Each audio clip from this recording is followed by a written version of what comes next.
On July 4th, 1054 AD, a court astronomer in Kaifeng, China, named Yang Wei-ti, recorded something unusual. He saw a new star appear in the sky near the star we call Zeta Tauri. This wasn't a faint glimmer. This guest star was brilliant. It was brighter than Venus. For 23 days, it was so bright you could see it in the middle of the day. A tiny pinprick of light against the blue sky. For almost 2 years, it remained visible in the night sky before fading away. Other astronomers across Asia and the Middle East noted it too. It was a major event. They didn't know what they were looking at. They had no concept of stellar evolution or galactic distances. To them, it was just a temporary light, a strange omen, perhaps. We now know exactly what they saw.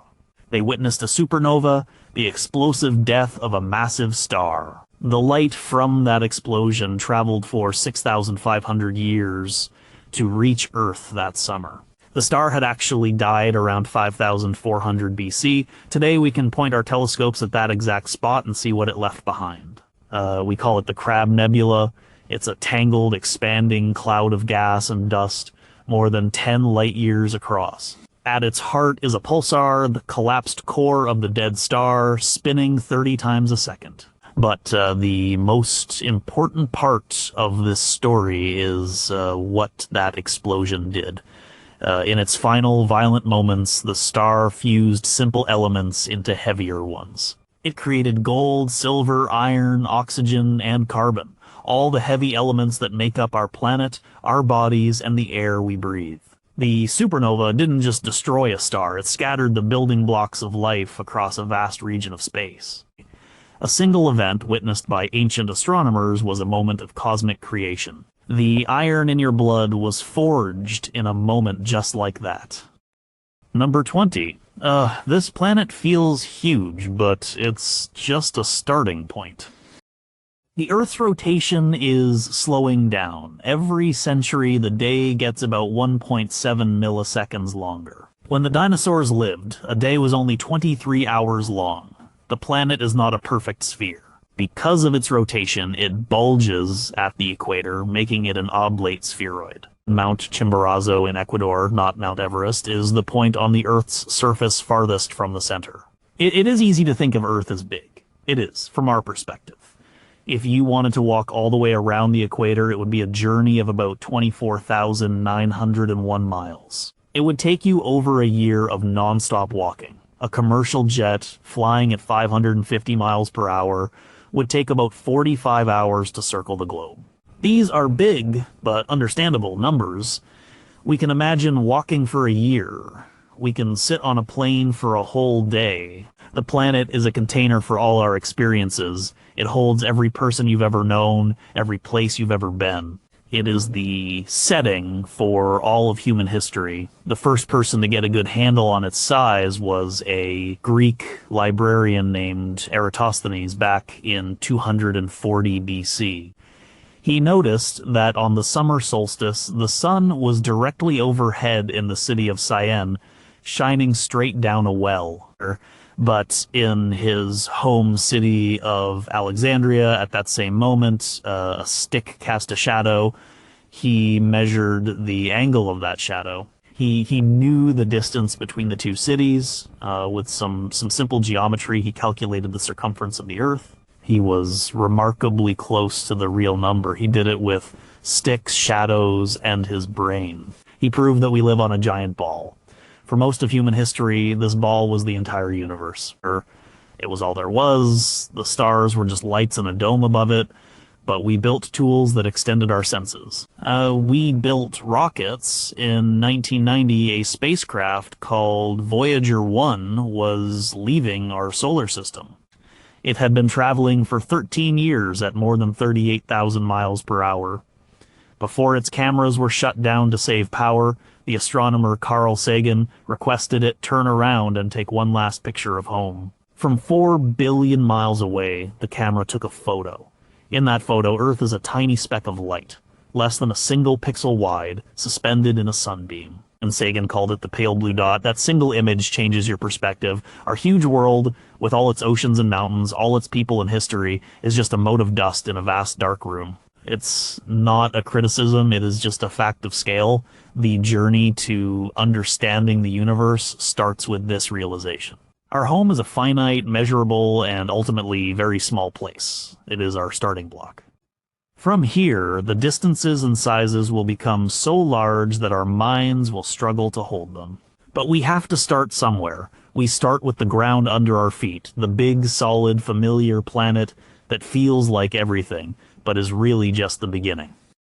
Number 19, the sun is just a different kind of big. The sun accounts for 99.86% of all the mass in our solar system. The other 0.14% is everything else, all the planets, moons, asteroids, and comets combined. Every second, the sun fuses about 600 million tons of hydrogen into helium.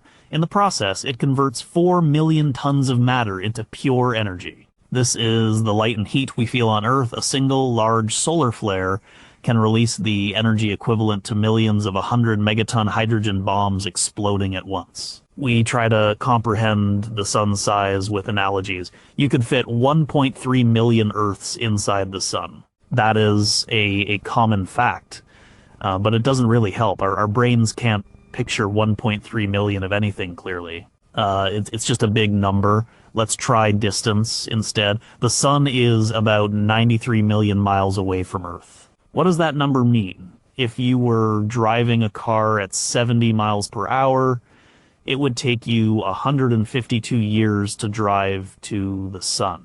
A modern jetliner would take about 19 years. These are human lifetimes. There is a better way to measure cosmic distance. We use the speed of light. Light is the fastest thing in the universe. It travels at about 186,282 miles per second. Nothing can go faster. It is the cosmic speed limit. Light from the sun takes about 8 minutes and 20 seconds to reach Earth. This means that when you look at the sun, you are not seeing it as it is right now. You are seeing it as it was over 8 minutes ago. If the sun were to suddenly disappear, we wouldn't know about it for 8 minutes and 20 seconds. This is a fundamental concept called look-back time. As we look farther out into the universe, we are also looking further back in time. The sun's size and power come from its nature. It is not a burning ball of fire. Fire is a chemical reaction. The sun is a nuclear furnace. In its core, the temperature is 27 million degrees Fahrenheit, and the pressure is immense. This extreme environment crushes hydrogen atoms together to form helium. This process, called nuclear fusion, releases a tremendous amount of energy.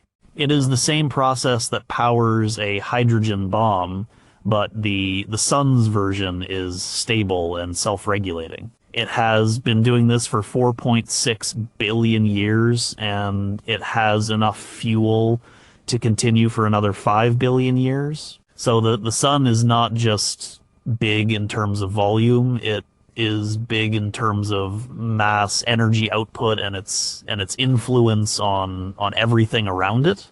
Its gravity holds the entire solar system together. It dictates the orbits of all the planets from Mercury to Neptune. It is the engine of our world. Its energy drives our weather, our climate, and provides the power for nearly all life on Earth through photosynthesis. Thinking about the sun is a step up from thinking about the Earth. We are no longer dealing with distances you can walk or fly. We are dealing with a scale of energy and time that dwarfs human experience. It is the first truly alien object in our cosmic neighborhood. Number 18, the solar system is mostly empty space. If you shrink the sun down to the size of a grapefruit, about 5.5 inches in diameter, the Earth would be a single grain of sand.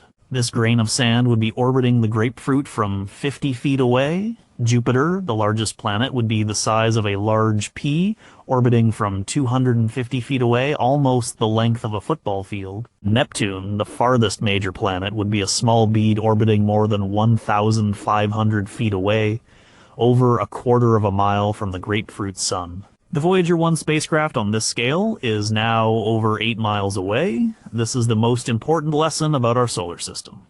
The diagrams in textbooks are wrong. They show the planets lined up neatly, close together.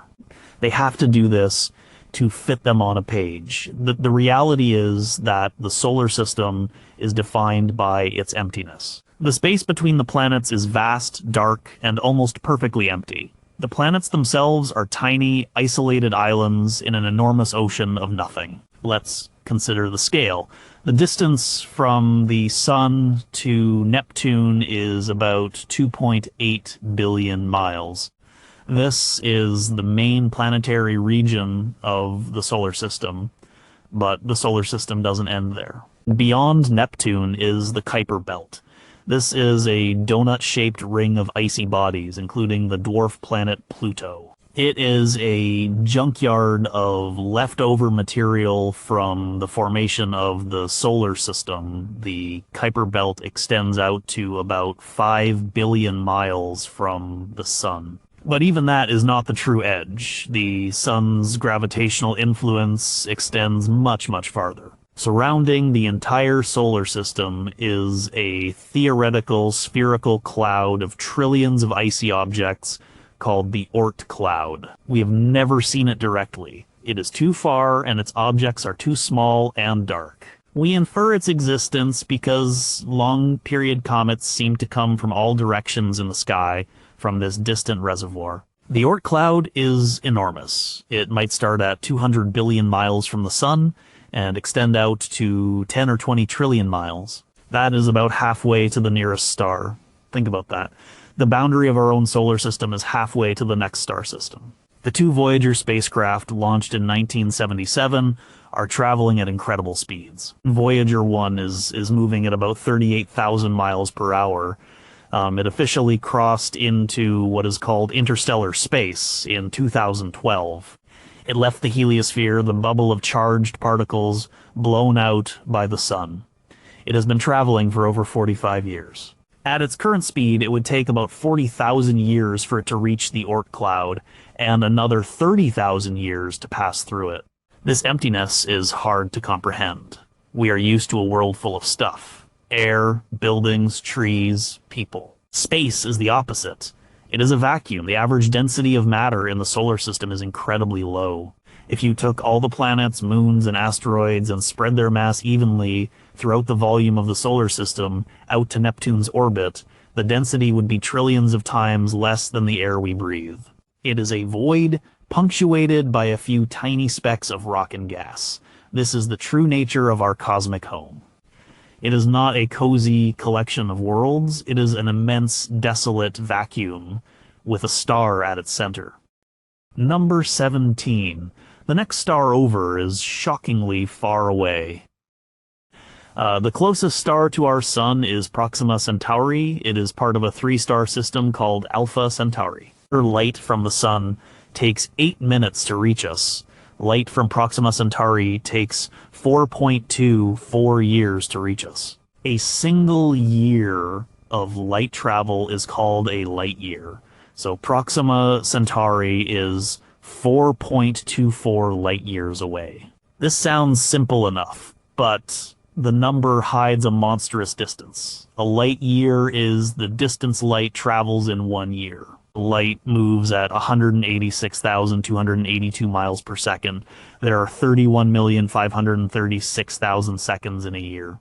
If you multiply these numbers, you get the distance of 1 light year. It is roughly 5.88 trillion miles. So the nearest star is about 25 trillion miles away. Let's put that number in perspective. We used the Voyager 1 spacecraft as a measuring stick before. It is one of the fastest objects ever built by humans. It is traveling away from the Sun at about 10.5 miles per second. At that speed, it would take Voyager 1 about 75,000 years to travel the distance to Proxima Centauri. That is more than 10 times the length of all recorded human history. The pyramids of Giza were built about 4,500 years ago. The first human writing appeared about 5,500 years ago. 75,000 years is an almost unimaginable span of time. This is the closest star. The other stars you see in the night sky are much farther away. Polaris, the North Star, is 433 light-years away.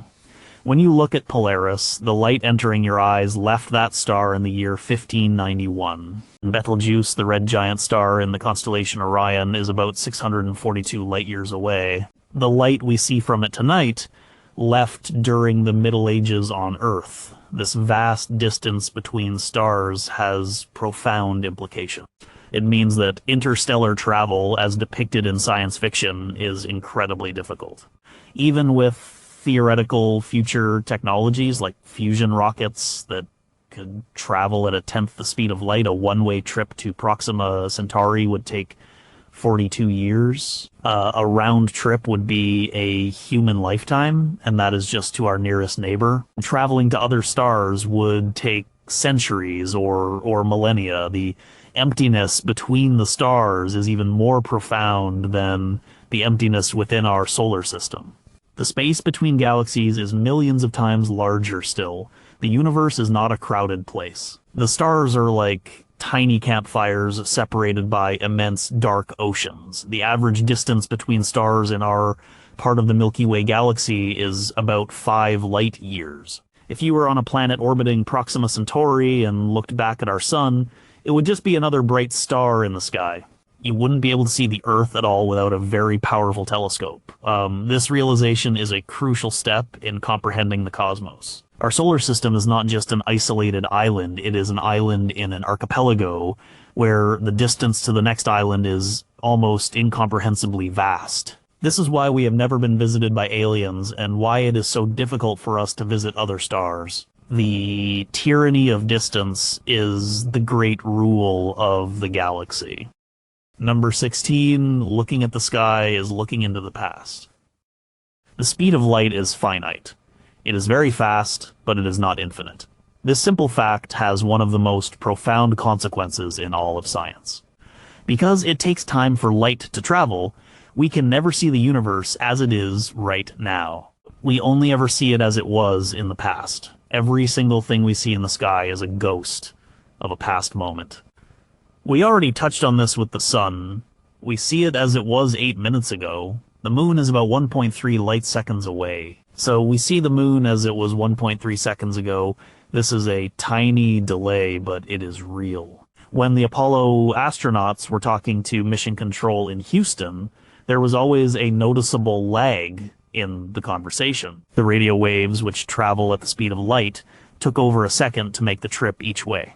As we look farther out, the delay becomes more significant. Proxima Centauri is 4.24 light-years away. Or we see it as it was 4.24 years ago.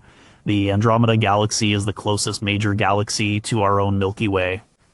It is a beautiful spiral, visible to the naked eye as a faint, fuzzy patch in the constellation Andromeda. It is about 2.5 million light-years away. Think about what that means. The light from Andromeda that is reaching Earth tonight left that galaxy 2.5 million years ago. At that time on Earth, our early human ancestors, like Homo habilis, were walking on the African savanna. Modern humans, Homo sapiens, did not yet exist. The light from that galaxy has been traveling through intergalactic space for all of human evolution. When we look at the Andromeda Galaxy, we are seeing it as it was in the distant past. Any astronomers living in Andromeda right now looking at our Milky Way with a powerful telescope would not see us. They would see our galaxy as it was 2.5 million years ago. They would see a galaxy with no signs of human civilization. This look-back time is not a bug, it is a feature. It is a powerful tool for astronomers. It allows us to do a kind of cosmic archaeology. By looking at objects that are very far away, we are also looking at a much earlier time in the universe's history. The Hubble Space Telescope has taken images of galaxies that are over 13 billion light-years away. The universe itself is about 13.8 billion years old, so we are seeing these galaxies as they were just a few 100 million years after the Big Bang. These distant galaxies do not look like the galaxies we see nearby. They are smaller, more irregular, and often bluish in color. They are the baby pictures of the universe. They are the first structures forming out of the primordial gas. By studying them, we can piece together the story of how the universe evolved, how galaxies grew and merged, and how stars and planets came to be. This concept changes how you see the night sky. It is not a static snapshot of the present. It is a time machine. Every star and galaxy is a window into a different moment in the past. The sky is a deep, layered history book. The farther you look, the earlier the chapter you are reading. You are not just looking out into space, you are looking back through time. At number 15, our galaxy is just one of many billions. The Milky Way galaxy is our home. It is a vast rotating disk of stars, gas, and dust. It is about 100,000 light years across. Our sun is located in one of its spiral arms, about 27,000 light years from the galactic center. The galaxy contains somewhere between 100 and 400 billion stars. It is an immense city of suns. For a long time, we thought it was the entire universe. In the 1920s, the astronomer Edwin Hubble changed everything. He was using the new 100-inch telescope at Mount Wilson Observatory in California. He was studying the spiral nebulae, these fuzzy patches of light in the sky, like the one in Andromeda. At the time, most astronomers thought these were just gas clouds within our own Milky Way. Hubble was able to measure the distance to the Andromeda Nebula. He discovered that it was far, far outside the boundaries of our own galaxy. It was its own island universe, a galaxy in its own right, just as big as our own. This was a revolutionary discovery.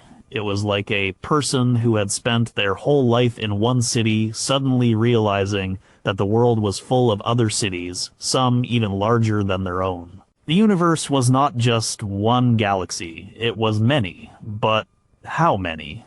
To answer that question, astronomers performed a famous experiment in 1995 with the Hubble Space Telescope. They pointed the telescope at a tiny, seemingly empty patch of sky in the constellation Ursa Major. The patch was the size of a grain of sand held at arm's length. For 10 consecutive days, the telescope stared at this one spot, collecting every faint photon of light it could. The resulting image is called the Hubble Deep Field. The image was stunning. That tiny, empty patch of sky was not empty at all. It was filled with galaxies. There were about 3,000 of them in that single image. Spirals, ellipticals, irregulars of all shapes, sizes, and colors. And almost every single point of light in the image was a galaxy, not a star. Later, even deeper images were taken, like the Hubble Ultra Deep Field and the E-Extreme Deep Field. These images showed even more galaxies, stretching back almost to the beginning of time. Based on these deep field images, astronomers can estimate the total number of galaxies in the observable universe. The current estimate is that there are somewhere between 200 billion and 2 trillion galaxies. That is not a typo, 2 trillion. That means for every single star in our Milky Way galaxy, there might be 10 entire galaxies out there in the universe. Let this number sink in. Each of those 2 trillion galaxies contains billions or even hundreds of billions of stars. The total number of stars in the observable universe is a number so large it is almost meaningless. It is estimated to be around 10 to the power of 24. That is a 1 followed by 24 zeros. It is more than all the grains of sand on all the beaches and deserts on Earth. Our perspective has to shift again. First, our planet was a small dot. Then our star was an average campfire in a dark forest. Now, our entire galaxy, with its hundreds of billions of stars, is just one leaf on a tree in a forest of 2 trillion trees. This is the scale of the cosmos. It is a universe of galaxies. Number 14, all these galaxies are flying away from each other. When Edwin Hubble was measuring the distances to other galaxies in the 1920s, he noticed something else, something very strange. He was also studying the light from these galaxies. He passed their light through a prism to create a spectrum, a rainbow of colors. He saw that the light from almost all of them was redshifted. This means that the wavelengths of their light were stretched out, shifted toward the red end of the spectrum. This redshift is a cosmic version of the Doppler effect. You experience the Doppler effect with sound every day. When an ambulance siren is coming towards you, the sound waves are compressed and the pitch is higher. As it passes you and moves away, the sound waves are stretched out and the pitch is lower. The same thing happens with light. If an object is moving towards us, its light is blue shifted.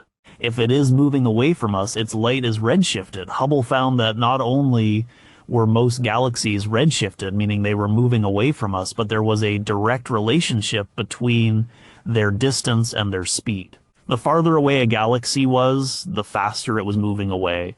This became known as Hubble's law. This was a shocking discovery. It meant the universe was not static, it was expanding. This is a very common point of confusion. The galaxies are not flying through space away from a central point. It is space itself that is expanding. A good analogy is to think of a loaf of raisin bread dough rising in the oven. As the dough expands, all the raisins move away from each other. From the perspective of any single raisin, all the other raisins seem to be moving away from it. The farther away a raisin is, the faster it appears to be receding, because there is more expanding dough between them. In this analogy, the raisins are the galaxies, and the dough is the fabric of space-time. The universe is expanding everywhere at once. There is no center to the expansion. Every point is moving away from every other point. This expansion is happening on the largest scales between galaxy clusters. On smaller scales, like within our own galaxy or even our local group of galaxies, gravity is strong enough to hold things together. The Andromeda Galaxy is actually moving towards us and will collide with the Milky Way in about 4.5 billion years. But on the grandest scale, everything is rushing apart. The rate of this expansion is called the Hubble constant. Measuring it accurately has been a major goal of cosmology for a century. The current measurements tell us that for every megaparsec of distance, about 3.26 million light years, the universe is expanding at about 70 kilometers per second. So a galaxy that is 1 megaparsec away is receding from us at 70 kilometer s. A galaxy that is 100 megaparsecs away is receding at 7,000 kilometer s. This expansion has profound implications. If the universe is expanding now, it means that in the past it must have been smaller, denser, and hotter. If you run the clock backward far enough, everything in the universe would have been packed into an incredibly small, hot, dense point. This is the origin of the Big Bang Theory. The expanding universe is the primary evidence that the universe had a beginning. Number 13, most of the universe is made of stuff we can't see. In the 1930s, an astronomer named Fritz Zwicky was studying the Coma Cluster, a massive group of over 1,000 galaxies. He was measuring how fast the individual galaxies were moving. He found that they were moving incredibly fast. They were moving so fast that the gravity from all the visible matter in the cluster, all the stars and gas, should not have been enough to hold the cluster together. The galaxies should have just flown off into space. The cluster should have torn itself apart. Zwicky concluded that there must be some other invisible matter in the cluster, providing the extra gravity needed to bind it. He called it Dunkel Materie, or dark matter. For decades, his idea was largely ignored. Then, in the 1970s, an astronomer named Vera Rubin was studying the rotation of individual spiral galaxies. She expected to see that the stars at the outer edges of the galaxy would be moving slower than the stars closer to the center, just like the outer planets in our solar system orbit slower than the inner planets. This is basic gravitational physics. But that is not what she found. She discovered that the stars at the outer edges were moving just as fast as the stars near the center. This was a huge puzzle. The only way this could be possible is if the galaxy was embedded in a massive, invisible halo of matter, providing extra gravity. This was the same conclusion Zwicky had reached. Vera Rubin's careful, systematic work provided the convincing evidence that dark matter was real. Today, we know that dark matter is a major component of the universe. All of the normal matter, the stuff that makes up stars, planets, and us. What scientists call baryonic matter only accounts for about 5% of the total mass and energy content of the universe. About 27% of the universe is dark matter. It does not emit, absorb, or reflect any light. We cannot see it. We only know it is there because of its gravitational effects on the things we can see. We still have no idea what it is. It is not just dust or dead stars. It is some new kind of particle, not described by the standard model of particle physics. Huge experiments are running deep underground trying to detect a dark matter particle, but so far they have found nothing. But the story gets even weirder. In the late 1990s, two teams of astronomers were using distant supernovae to measure the expansion rate of the universe. They were trying to see how much the expansion was slowing down due to gravity. They expected to find that the expansion was decelerating. Instead, they found the exact opposite. The expansion of the universe is accelerating. It is speeding up. This was a mind-boggling discovery that won the Nobel Prize. Something is pushing the universe apart, acting like a sort of anti-gravity. This mysterious something was given the name dark energy. We know even less about dark energy than we do about dark matter. It seems to be a property of space itself. As space expands, more of this energy appears, pushing the expansion even faster.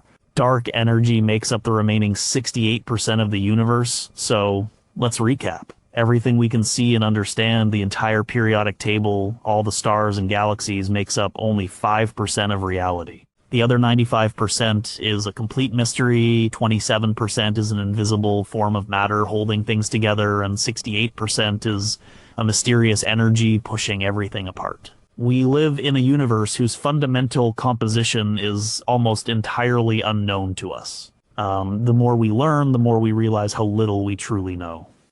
Number 12. The universe really did have a beginning. The idea that the universe had a beginning was not always popular. For a long time, the prevailing scientific view was the steady state theory. This theory held that the universe was eternal and unchanging. New matter was continuously created to fill the gaps as the universe expanded. But the evidence for a beginning started to pile up. The biggest piece of evidence was Hubble's discovery of the expanding universe. If things are moving apart now, they must have been closer together in the past. A Belgian priest and physicist named Georges Lemaitre was one of the first to propose this idea in the 1920s. He theorized that the universe began from a single primeval atom or cosmic egg. The term Big Bang was actually coined as a term of ridicule by Fred Hoyle, a proponent of the steady-state theory, but the name stuck. The Big Bang theory makes a specific prediction. If the universe began in an incredibly hot, dense state, then there should be some leftover heat, some afterglow from that initial fireball, still permeating all of space. In the 1940s, physicists like George Gamow calculated that this afterglow should now be very cold, just a few degrees above absolute zero, and it should be detectable as microwave radiation.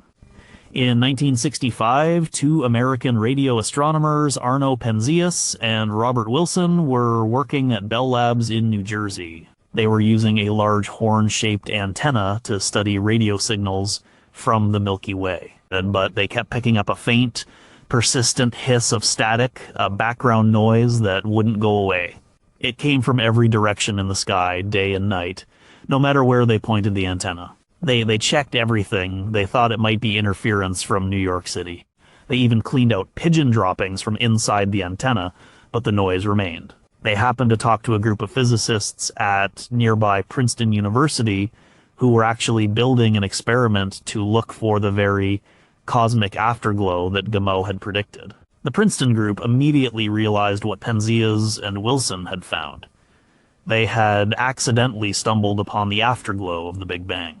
This radiation is now called the Cosmic Microwave Background CMB. It is the oldest light in the universe.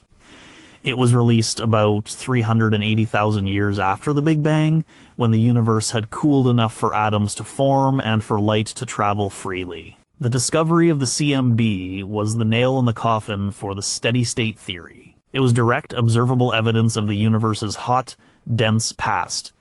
We have since mapped the CMB in incredible detail with satellites like COBE, MAP, and Planck. These maps show us a snapshot of the infant universe. The tiny temperature fluctuations in the CMB are the seeds that later grew through gravity into all the galaxies and galaxy clusters we see today. So the universe is not eternal. It has a history.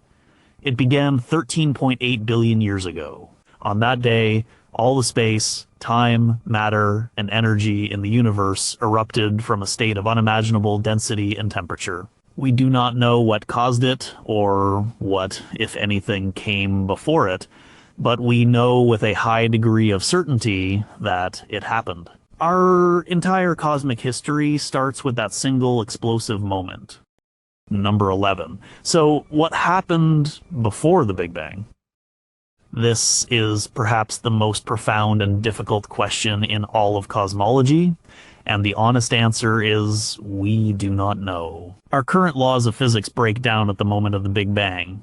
The Big Bang theory is an excellent description of how the universe evolved from a fraction of a second after its beginning, but it does not describe the beginning itself. At the singularity, the initial point, quantities like density and temperature become infinite. This is a sign that our theories, like Einstein's general relativity, are incomplete. They cannot handle this extreme state.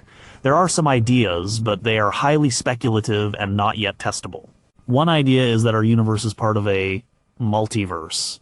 Our Big Bang was just one of many bubble universes forming in a larger cosmic landscape. In this scenario called eternal inflation, the process that drove the Big Bang in our universe is happening all the time, creating new universes with potentially different laws of physics. Another idea comes from string theory. It suggests that our universe is a three-dimensional brain, like a membrane existing in a higher dimensional space. The Big Bang could have been caused by the collision of our brain with another brain. A third idea from loop quantum gravity suggests that our universe did not begin from a singularity. Instead, the Big Bang was a big bounce. There was a previous universe that contracted and collapsed and then bounced back out to form our expanding universe. In this view, the universe is cyclical, going through endless cycles of expansion and contraction. The problem with all of these ideas is that they are very difficult, if not impossible, to test with our current technology. They are on the very edge of theoretical physics. There is also a more philosophical way to approach the question. The concept of before the Big Bang might be meaningless. Stephen Hawking famously argued this point. Since time and space themselves began with the Big Bang, asking what came before, it is like asking what is north of the North Pole. The question itself assumes a concept of time that may not have existed. Time, as we know it, is a property of our universe. Without the universe, there is no time. So there can be no before. This is a deeply unsatisfying answer for many people. Our minds are wired to think in terms of cause and effect. We want to know what came before. But the universe does not have to conform to our intuition. We are trying to apply everyday logic to a realm that is completely outside of our experience. For now, the moment before the Big Bang remains the ultimate mystery. It is the final wall that our science has not been able to peer over. It is the point where physics meets metaphysics. We can describe the what and how of the universe from a tiny fraction of a second after its birth, but the ultimate why remains elusive. Number 10. Everything we are is made from dead stars. The Big Bang created the first elements. In the first few minutes after the explosion, the universe was a soup of protons, neutrons, and electrons. As it cooled, these particles fused together to form the lightest elements, mostly hydrogen, about 75%, and helium, about 25%, with tiny trace amounts of lithium. And that was it. The early universe was a vast dark cloud of hydrogen and helium gas. So where did all the other elements come from? Where did the carbon in our cells, the oxygen we breathe, the iron in our blood, and the calcium in our bones come from? And they were not made in the Big Bang, they were made in the hearts of stars. Gravity pulled the primordial hydrogen and helium gas into dense clumps. These clumps grew hotter and denser until nuclear fusion ignited in their cores. The first stars were born. These first stars were giants, hundreds of times more massive than our sun. In their cores, they fused hydrogen into helium, just like our sun does. But because they were so massive, they burned through their fuel very quickly in just a few million years. When they ran out of hydrogen, their cores contracted and heated up even more. They began to fuse helium into carbon, then carbon into oxygen, neon, magnesium, and silicon. They built up the periodic table, element by element, in a series of nested shells like an onion. The process continued until they created iron. Iron is a special element. Fusing elements lighter than iron releases energy. Fusing elements heavier than iron requires energy. So when a massive star's core becomes pure iron, the fusion process stops. The star can no longer produce energy to counteract the inward crush of gravity. The core collapses catastrophically in a fraction of a second. This collapse triggers a massive shockwave that blows the outer layers of the star apart in a titanic explosion. This is a supernova. In the incredible heat and pressure of the supernova explosion, even heavier elements are forged. Gold, silver, platinum, uranium, all the elements heavier than iron are created in these final violent moments. The supernova then scatters all these newly created elements, both light and heavy, out into space. This enriched gas and dust then mixes with other clouds. Gravity pulls it together to form new stars and new planetary systems. Our sun is a second or third generation star. It formed from a cloud that was already seeded with the heavy elements from previous generations of dead stars. Our Earth and everything on it is made from this recycled stardust. The astronomer Carl Sagan famously said, "We are made of star stuff." He was not being poetic, he was being literal. The carbon atom in your DNA, the oxygen atom you just breathed in, the iron atom in your blood, every one of them was forged inside a star that lived and died billions of years ago. We are the direct descendants of stellar evolution. We are the universe's way of taking the ashes of dead stars and turning them into conscious beings. It is one of the most profound and direct connections we have to the cosmos. Number 9. There are more stars out there than grains of sand on Earth. This is a classic comparison used to illustrate the vastness of the universe. But is it true? Let's try to do the math. It is, of course, an estimation. No one has counted every star or every grain of sand. First, the sand. Scientists at the University of Hawaii estimated the number of grains of sand on all the beaches and deserts of the world. They estimated the average size of a grain of sand. They estimated the total volume of sand on Earth. Their final number was about 7.5x 10 to the power of 18. That's 75 followed by 17 zeros. A very big number. Now, the stars, we know our Milky Way galaxy has somewhere between 100 billion and 400 billion stars. Let's take a conservative average of 200 billion stars per galaxy. We also know there are between 200 billion and 2 trillion galaxies in the observable universe. Let's use the lower estimate of 200 billion galaxies. So 200 billion stars per galaxy multiplied by 200 billion galaxies. That gives you 4x10 to the power of 22 stars. That's a 4 followed by 22 zeros. The number of stars is vastly larger. There are roughly 5,000 stars in the observable universe for every single grain of sand on Earth. And remember, we use the conservative estimates. If there are actually 2 trillion galaxies, then the number of stars is 10 times higher. This is a difficult thing to get your head around. Go to a beach. Pick up a handful of sand. Look at the thousands of tiny grains. Each one of those represents thousands of stars. Every beach, every desert on the entire planet is not enough to represent the number of stars we think are out there. This thought can be both humbling and inspiring. On the one hand, it emphasizes our smallness. Our sun is just one of an unimaginable multitude. On the other hand, it highlights the incredible richness and potential of the universe. Each of those stars is a sun. Each one is a potential center of a solar system. Each one is a source of light and energy. The universe is not a barren, empty place. It is filled with an almost infinite number of suns. The sheer scale of it is a testament to the power of the natural processes that formed them. The universe is not stingy, it is extravagant in its creation. Number 8. How many of those stars have planets? For most of human history, we only knew of the planets in our own solar system. We assumed there were probably planets around other stars, but we had no proof. They were too small, too dim, and too far away to see directly.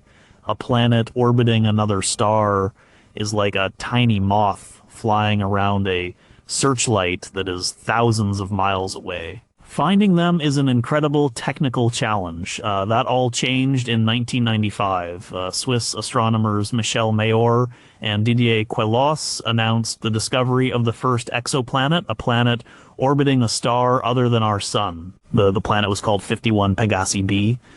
It was a hot Jupiter, a gas giant orbiting its star much closer than Mercury orbits our sun.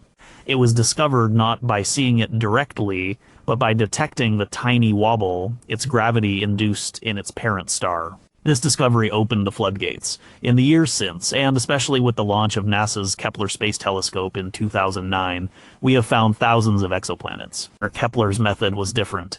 It stared at one patch of sky, monitoring the brightness of 150,000 stars. It looked for tiny periodic dips in a star's light, caused by a planet passing in front of it, an event called a transit. The data from Kepler and other missions like TESS Transiting Exoplanet Survey Satellite has been revolutionary. As of today, we have confirmed the existence of over 5,000 exoplanets, and we have thousands more candidates waiting for confirmation. But the most important result is not the number of planets found, but what it tells us about the frequency of planets. The data suggests that planets are not rare, they are common. It seems that most stars have planets. The current estimate is that, on average, there is at least one planet for every star in the galaxy.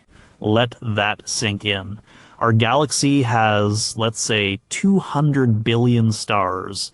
That means there are at least 200 billion planets in the Milky Way alone. Many stars have multiple planets, so the number could be much higher. Furthermore, we are finding that a significant fraction of these planets are small, rocky worlds like Earth. And a fraction of those are in the habitable zone of their star.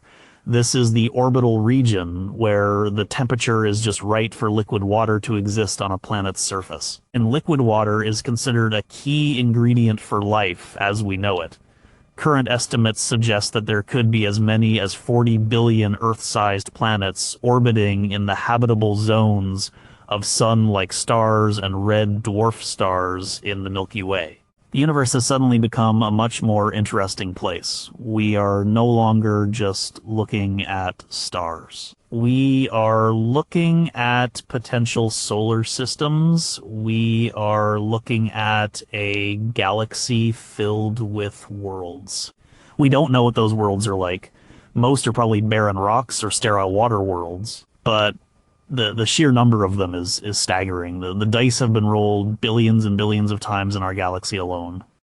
Number 7. So, is there anyone else out there? The discovery of countless exoplanets leads directly to the next most tantalizing question. Are we alone in the universe? This is one of the oldest and most fundamental questions humanity has ever asked. We do not have an answer, but we do have a way to think about the problem. It is called the Drake equation. In 1961, an astronomer named Frank Drake formulated an equation to estimate the number of active, communicative, extraterrestrial civilizations in the Milky Way galaxy. The equation is not meant to give a precise answer. It is a tool for organizing our ignorance. Let's break it down. N is the number of civilizations we are trying to find. R is the average rate of star formation in our galaxy. We have a pretty good estimate for this. FP is the fraction of those stars that have planets. We now know this number is high, probably close to 1. Nay is the average number of planets that can potentially support life per star that has planets. Thanks to Kepler, we have a rough idea of this. FL is the fraction of those planets that actually go on to develop life. This is a complete unknown. We only have one data point, Earth. Life seemed to start here very quickly, which might suggest this fraction is high, but we don't know. Phi is the fraction of planets with life that go on to develop intelligent life. Another complete unknown, FC, is the fraction of civilizations with intelligence that develop technology that releases detectable signs of their existence into space, like radio signals. Also unknown, L is the length of time for which such civilizations release detectable signals into space. This might be the most pessimistic term. A civilization might destroy itself quickly, or it might learn to use more efficient communication methods that we can't detect. When you plug in the numbers, the final answer for N can be anything from millions of civilizations down to just one us. The answer depends entirely on how optimistic or pessimistic you are about the unknown terms, especially the last 4. The search for extraterrestrial intelligence, SETI, has been listening for signals for decades with projects like the Allen Telescope Array. So far, they have found nothing but silence. This lack of evidence is known as the Fermi paradox. The physicist Enrico Fermi famously asked, "Where is everybody?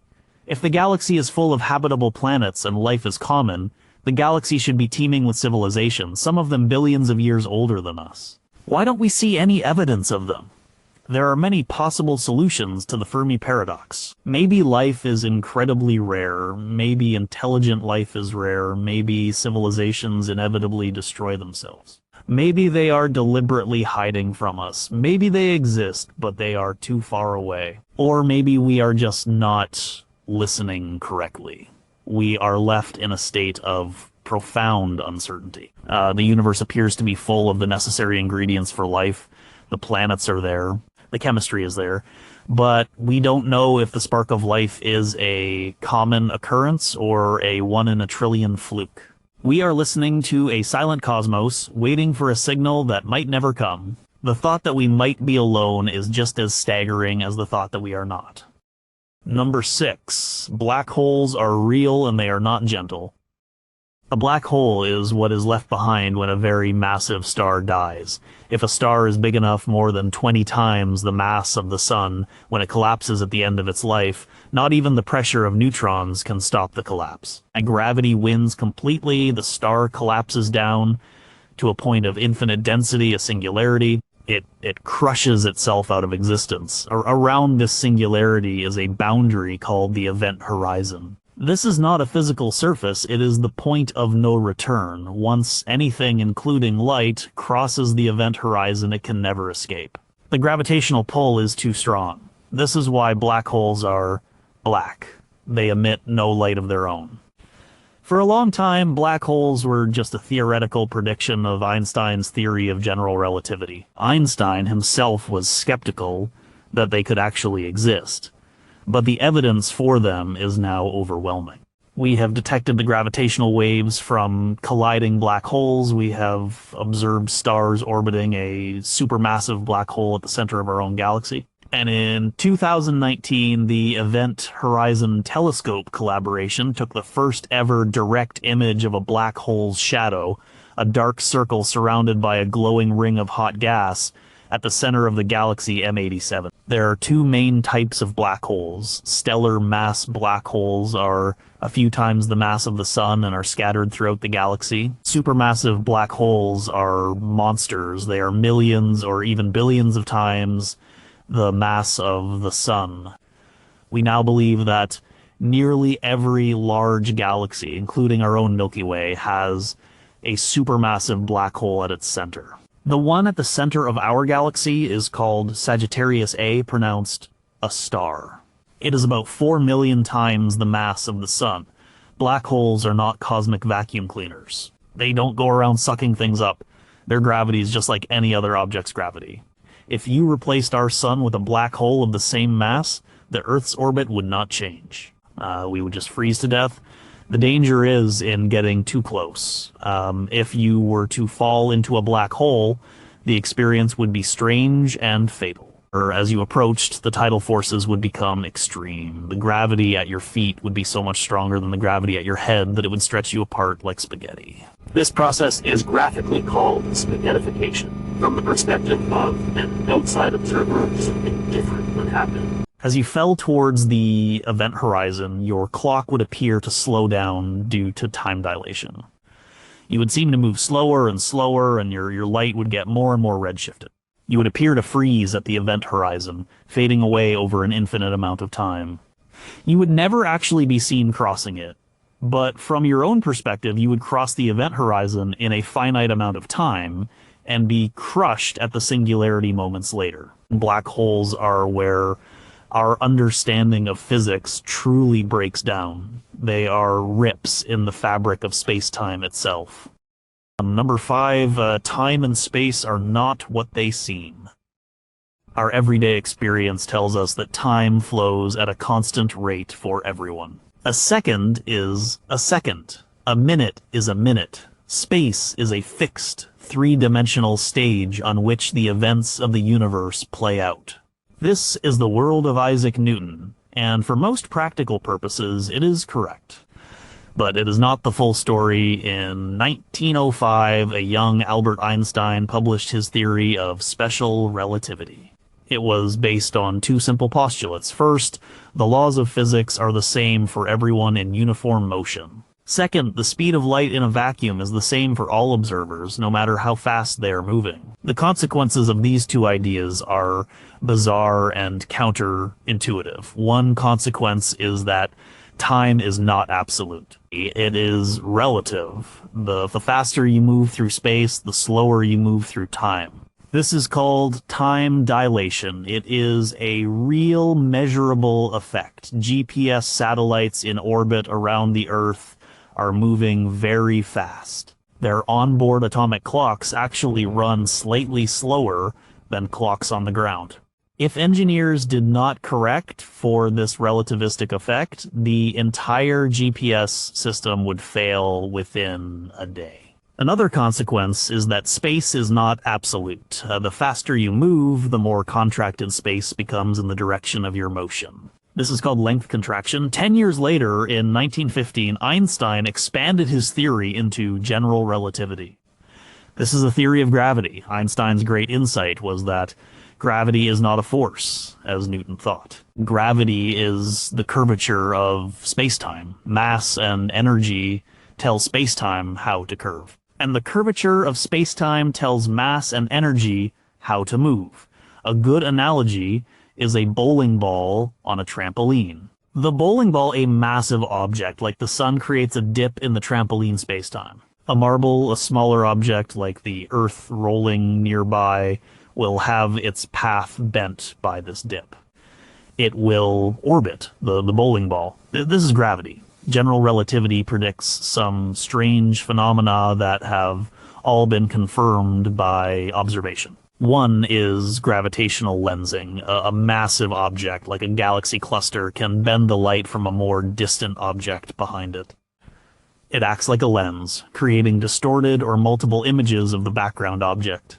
We see this all the time with our telescopes. Another is gravitational time dilation. The stronger the gravity, the slower time flows. The clock on a GPS satellite actually runs faster than a ground clock because it is in a weaker gravitational field. This effect is larger than the special relativistic effect of its speed, so the two effects have to be calculated and combined. Time literally passes more slowly for people living at sea level than for people living in the mountains. The difference is incredibly tiny, but it is real. So the universe is not a simple static stage. It is a dynamic four-dimensional fabric called space-time that can be bent, stretched, and warped. Our journey through it is not a straight line. It is a path dictated by the gravity of everything else in the cosmos. Time and space are not separate. They are interwoven. Number 4, is the universe infinite, or does it have an edge? This is a question about the ultimate size and shape of the universe. It is important to distinguish between the observable universe and the entire universe. The observable universe is the part of the universe that we can, in principle, see. Since the universe is 13.8 billion years old, the farthest we can see is 13.8 billion light years in any direction. Light from beyond that distance has not had time to reach us yet. This creates a spherical bubble around us with a radius of about 46.5 billion light years. It is larger than 13.8 billion because space itself has been expanding during the light's journey. This is our cosmic horizon. But what is beyond that horizon? What is the shape of the entire universe? According to general relativity, the overall geometry of the universe can be one of 3 things. It can be flat, like a sheet of paper. It can be positively curved or closed, like the surface of a sphere. Or it can be negatively curved or open, like the surface of a saddle. If the universe is closed like a sphere, it is finite, but has no edge. If you traveled in a straight line for long enough, you would eventually end up back where you started, like sailing around the Earth. If the universe is open or flat, it is infinite. It goes on forever in all directions. How can we tell which one it is? The geometry of the universe depends on its overall density of matter and energy. If the density is above a certain critical density, the universe is closed. If it is below, it is open. If it is exactly at the critical density, the universe is flat. Our best measurements, primarily from the cosmic microwave background, show that the universe is incredibly close to being flat. The measurements are so precise that if the universe is curved, the curvature is very, very slight. This suggests that the universe is either truly flat and therefore infinite, or it is so vast that our observable universe is just a tiny, flat-looking patch on a much larger curved surface. If the universe is infinite, then the implications are mind-boggling. An infinite universe contains an infinite amount of matter and energy. This means that anything that is possible, no matter how improbable, must happen somewhere. In fact, it must happen an infinite number of times. Somewhere out there in that infinite expanse, there is another solar system exactly like ours, with a planet exactly like Earth, with a person exactly like you reading this exact sentence. And there are an infinite number of such copies. This is a strange but logical consequence of an infinite flat universe. So, while our view is limited by our cosmic horizon, the evidence points towards a universe that is vastly larger than what we can see, and quite possibly infinite. The 93 billion light-year wide bubble of our observable universe may just be one infinitesimal drop in an endless cosmic ocean. Number 3, could there be other universes? The idea of the multiverse, a collection of other universes besides our own, sounds like science fiction. But it arises from several areas of theoretical physics. It is not just a wild guess. It is a potential consequence of our best theories about the cosmos. One version of the multiverse comes from the theory of cosmic inflation. Inflation is the idea that in the first fraction of a second after the Big Bang, the universe underwent a period of hyperfast exponential expansion. It grew from smaller than an atom to larger than a galaxy almost instantly. Inflation theory does a great job of explaining some key features of our universe, like why it is so flat and uniform. Some models of inflation suggest that this process, once started, never completely stops. It is eternal. While inflation stopped in our region of space, allowing our universe to form, it is still happening elsewhere. It is constantly spawning new bubble universes, each with its own Big Bang. These other universes would be completely disconnected from our own. They might even have different physical constants or different laws of physics. Our universe would be just one bubble in a vast, frothing sea of cosmic foam. Another version of the multiverse comes from string theory. String theory is an attempt to unify general relativity and quantum mechanics. It suggests that the fundamental particles are not points, but tiny vibrating strings. The theory requires extra spatial dimensions beyond the three we experience. In this framework, our universe could be a 3D brain floating in a higher dimensional space that could contain other brains, which would be other universes. A third, and perhaps the strangest, version comes from quantum mechanics. The many worlds interpretation of quantum mechanics suggests that every time a quantum measurement is made, the universe splits into multiple copies. In each copy, one of the possible outcomes of the measurement occurs. For example, if a radioactive atom could either decay or not decay, the universe splits into one branch where it decays and another where it does not. This would mean that there is a branching, ever-growing tree of parallel universes containing every possible outcome of every event that has ever happened. It is important to state that we have no direct evidence for any of these multiverse theories. By their very nature, these other universes are likely impossible to observe. They are outside of our space-time, beyond our cosmic horizon. So, is the multiverse science, or is it philosophy? The debate is ongoing, but it is a powerful idea. It provides a possible explanation for why our universe seems so finely tuned for life. If there are countless universes, each with different properties, it is not surprising that we find ourselves living in one of the few that has the right conditions for us to exist.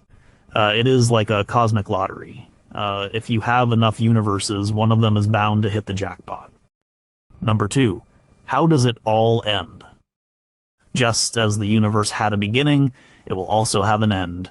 The way it ends depends on the properties of the universe, especially the nature of dark energy. There are several leading theories. The first, and currently most likely, scenario is the heat death or big freeze. This is the future of a flat, accelerating universe dominated by dark energy. As the universe continues to expand at an ever-increasing rate, the galaxy clusters will move farther and farther apart. Eventually, they will be so far away that their light will not be able to reach us. The sky beyond our local group of galaxies will become completely dark. Within our own supergalaxy, the merger of the Milky Way and Andromeda, star formation will eventually cease as all the available gas is used up. The existing stars will one by one burn out and die, becoming white dwarfs, neutron stars, and black holes. The universe will become a cold, dark, and empty place, populated only by these dead stellar remnants. Over immense timescales, even these will decay. Protons might decay, black holes will slowly evaporate through Hawking radiation. The universe will eventually reach a state of maximum entropy, a uniform, featureless soup of stray particles at a temperature just fractions of a degree above absolute zero. There will be no more activity, no more change, no more life. It will be a quiet, final end. A second possibility is the Big Rip. This scenario depends on a more extreme form of dark energy, sometimes called phantom energy. In this model, the acceleration of the universe becomes so powerful that it overwhelms not just the gravity between galaxies, but all the forces that hold things together. First, it would rip apart galaxy clusters. Then, it would rip apart individual galaxies. As the end approached, it would tear apart solar systems, stars, and planets. In the final fraction of a second, it would overcome the electromagnetic and strong nuclear forces, ripping apart atoms themselves. The very fabric of space-time would be torn asunder. A third possibility, which was popular before the discovery of dark energy, is the Big Crunch. This would happen if the universe had enough mass to overcome the expansion. Gravity would eventually win, and the expansion would slow down, stop, and reverse. The universe would begin to contract. Galaxies would rush towards each other, colliding and merging. The temperature and density would rise until the entire universe collapsed back into a hot, dense singularity like the Big Bang in reverse. This could potentially lead to a big bounce and the creation of a new universe. However, given our current understanding of dark energy, this scenario seems unlikely. All of these endings are projected to be trillions upon trillions of years in the future. They are so far off that the timescale is almost incomprehensible, but they represent the ultimate fate of everything we know. The cosmos is not a permanent stage. It is a story with a beginning, a middle, and an end. Number 1. My own existence feels statistically impossible. We have journeyed from our planet to the edge of the observable universe, from the moment of the Big Bang to the predicted end of time. We have grappled with scales of space, time, and number that defy human intuition. After all of this, the final and most personal thought is to turn that cosmic perspective back on ourselves. Consider the chain of events that had to happen for you to be here now, reading these words. The universe had to begin with the right set of physical laws and constants. If the force of gravity were slightly stronger, the universe would have collapsed back on itself. If it were slightly weaker, galaxies and stars would never have formed. This is the fine-tuning problem. Out of the hundreds of billions of galaxies, one had to be the Milky Way. Within that galaxy, out of the hundreds of billions of stars, one had to be our sun, a stable, long-lived star, forming at the right time and in the right place, not too close to the violent galactic center. That star had to form a planetary system, and one of those planets, Earth, had to be the right size, with the right composition, at the right distance from the sun, to have liquid water. It had to have a magnetic field to protect it from solar radiation, and a large moon to stabilize its axis. On this planet, life had to arise from non-living chemistry. This is a step we still do not understand, but it happened.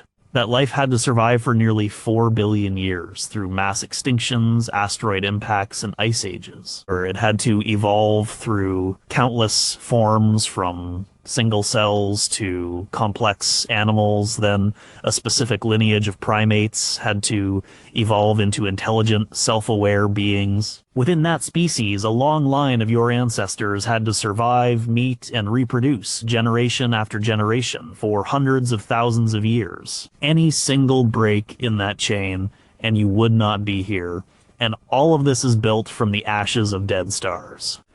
The atoms that make up your body were forged in cosmic explosions that happened billions of years ago, scattered across space, and collected by gravity into the cloud that formed our solar system. When you hold all of these facts in your mind at once, the sheer improbability of your own existence is overwhelming. You are not just a person on a planet, you are a momentary complex arrangement of stardust that has, for a brief flicker of cosmic time, woken up. You are a part of the universe that has become aware of itself. This is not a thought that should make you feel small or insignificant. It is a thought that should do the opposite. It highlights the incredible preciousness of this moment. In a vast and ancient universe, which is mostly empty, dark, and indifferent, you are here. You are a witness. You have the capacity to look up at the sky and understand, even a little bit, the magnificent, terrifying, and beautiful story of where you came from. And that is the most astonishing thought of all.